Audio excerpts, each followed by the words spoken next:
Hi guys, welcome back to my YouTube channel. My name is Jemima and this is the part 2 of the series my JAMB story. So please, if you've not seen the part 1, go and see it. I will leave the link for you up here so that you'd understand what I was talking about before coming here. So let's get on with the continuation of the story. I wrote JAMB that year. I remember I applied UNN and my average score was 284, and that was not enough for me to get admission to UNN. I mean, everybody knows that though. So that's how I lost that year. The following year I wrote JAMB again. This time around I scored 273. It was Unical I applied for this time around. I had 273, applied for Unical with my stellar WAEC grades this time around.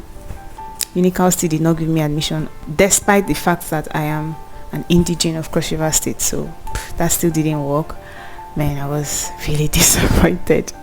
I'm not even going to lie, I was disappointed. After that, the next year, that was now my NYSC year, I gave up completely. I told myself I am not going to write JAMB again.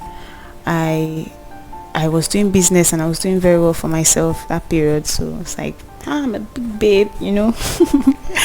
I was a big babe then. I was into business, so I just closed my eye totally. I was like, I'm not doing this again. But man, my parents did not have it. They legit didn't have it. My dad actually accepted, he embraced my decision, but my mom did not. She kept on praying for me. She kept on begging and begging and begging, and I refused. So on the last, I remember 2018, the last day for JAMB registration for that year, my mom legit, I was about to go out that morning, I can never forget, she knelt down and was like, please, I know you've been writing JAMB all this while, but just write this one for this year for me. Let it be that you are writing for me. If you don't get admission with this JAMB this time around, I will allow you. I won't bother you again. I was like, I'm not writing, mommy, I don't have money. She said, take, as if she knew I was going to tell her that.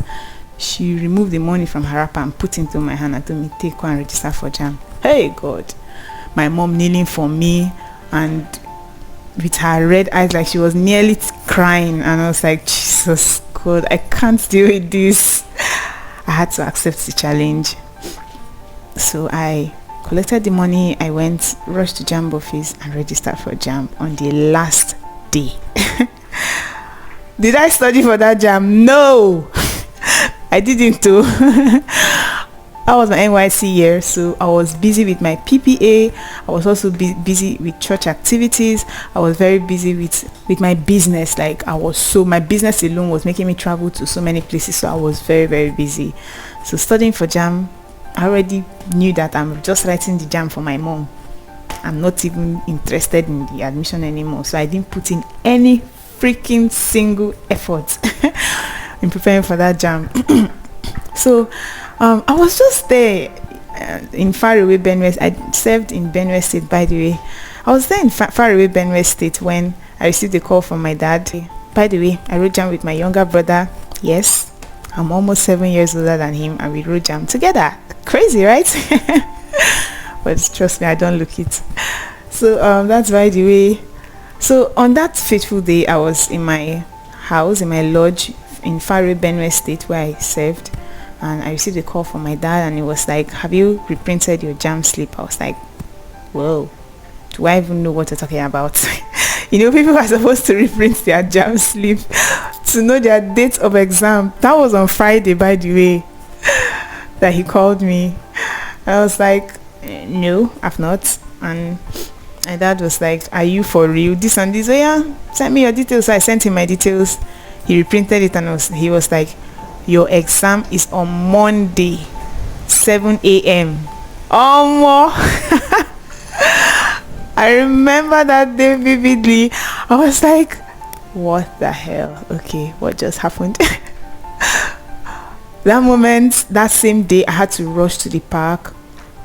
I was in the village, so I had to look for how to transport myself to Umuahia. By latest Sunday evening, I needed to be at Umuahia.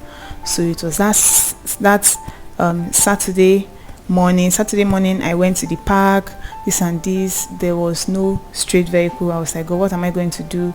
I can't really remember what exactly happened, but what I remember is that I missed that bus for Saturday. I was like, wow, this is not funny.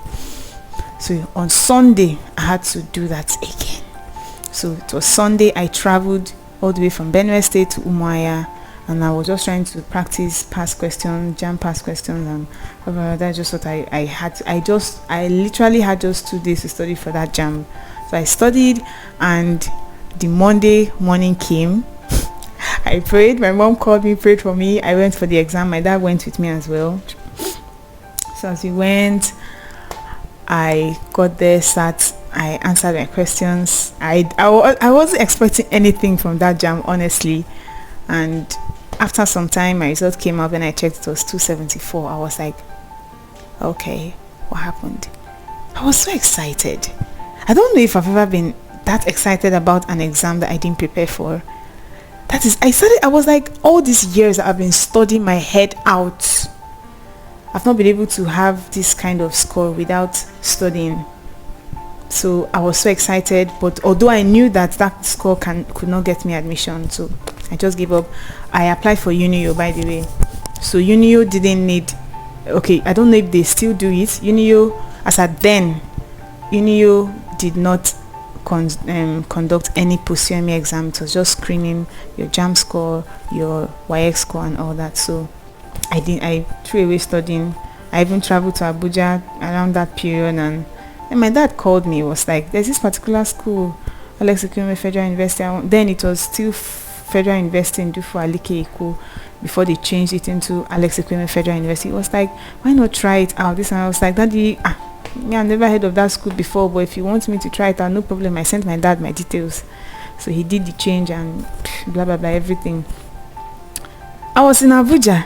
I was still in Abuja when my dad called me and was like, have you done your reprinting? I was like, what reprinting? So that was how I sent him my details. He checked my date, my post-UME date, and discovered that I was to and that was on Sunday. Yeah, that was on Sunday. Checked my details and discovered that I had post-UME in Ebonyi State on Tuesday. And as at Sunday morning, I was in Abuja. Yes, as at Sunday morning, I was in Abuja. I remember that very well. And I had not studied any freaking thing. Remember, I applied for UNIO, so I wasn't studying at all. UNIO, because no post-UME, I relaxed. Alright guys, I had to cut short this video. It was yet again too long, so come back next week. I will upload the rest of this video. Please remember to subscribe to my channel if you've not done so, and give this video a thumbs up if you like it. If you've subscribed already, please turn on the notification bell so that if I upload the next part of this video, you will see it. I remain your girl Jemima. Bye.